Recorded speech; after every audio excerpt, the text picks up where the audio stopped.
but not least, they're pledging to support accountable processes, where it's a priority in government to leverage development to fight poverty and increase equity. If you look at the Mayor's 2030 plan, there's nothing in there about equity. There's all kinds of things about sustainability, but nothing about equity. And we wonder why this city is getting harder and harder to live in, and there's huge gaps in income. It's a public policy issue. To have more transparency and community involvement in planning processes, tracking community benefits agreements, and binding sanctions. Binding sanctions. If a developer doesn't live up to what they promised, there has to be a consequence if they don't comply with those agreements. So I'm going to ask each person who's up here to please sign, and if they want to take a minute to indicate their support in some way, that'd be great. Read all this more. Actually, why don't we have the state senator over?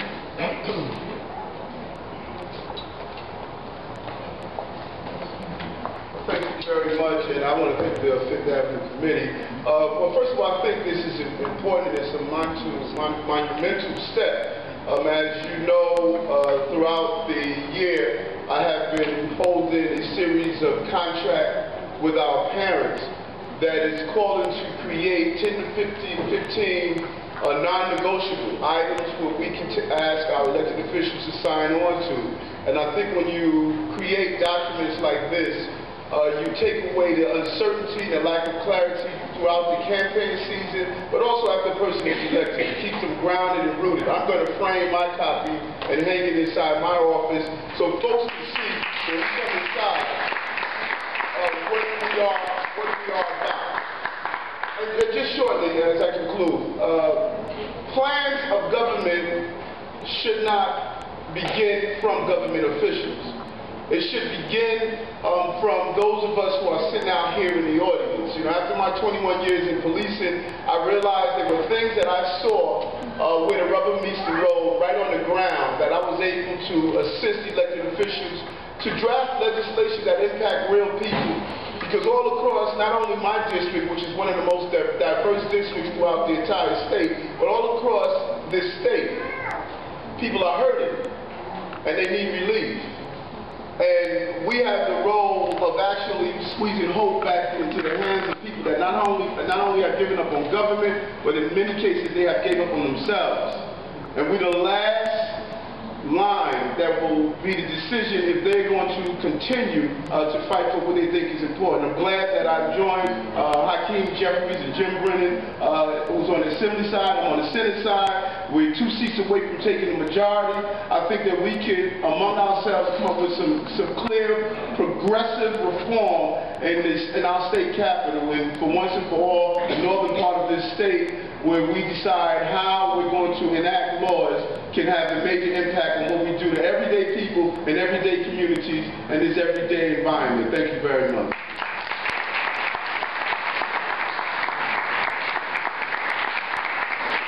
I'm going to go down the line and just hear directly from our electeds, and then we're going to thank the representatives for being here and let them off the hook from speaking. But Assembly Member Jim Brennan.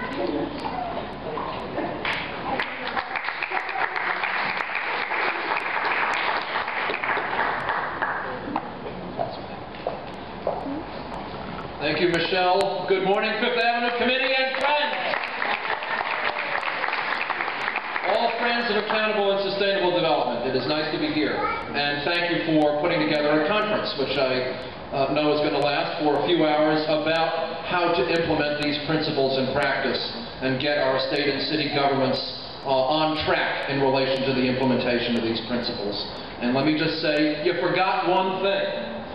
You forgot one thing, the issue of more, because we need city, state, and federal government to increase the level of funding for affordable housing in our city and state. We need more money.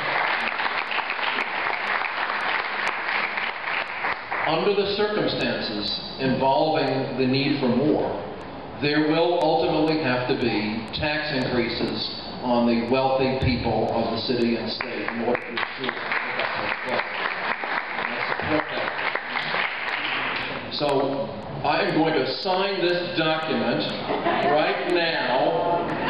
Assembly member, I'm not going to put assembly member, I'm just going to put James F. I'm not going to tell you what F stands for. And 53108, James F. Brennan, and I will work as hard as I possibly can to implement these principles in the state government and to work with all my colleagues in government to make sure that we have more affordable housing available to the people of our city and state, especially us Brooklynites, right?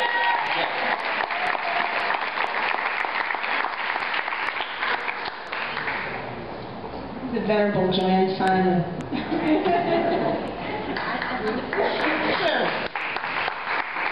I'm very happy. I think many people know that not only is Joanne the female district leader, but she's been a community activist and leader for many, many years on many issues. I really thought she was going to get these other people who actually serve in the state legislature to go before me. But I welcome, and it's so wonderful to see this program happening, because these are principles that we've talked about for years. We've talked about the fact that people really aren't represented when these decisions are made, and how important it is to get people together to start talking about these principles. And so I'm just incredibly delighted to be here to join with you this morning in doing this, and to thank Michelle and everybody at Fifth Avenue Committee for all the work you've done to bring this together so that you people can take part in the first of these kinds of efforts, and I hope to see many more of them. I'm happy to sign on to these principles. These are principles that I've been working for many years, and I'm going to let other people make the better jokes this morning. I'm just going to sign.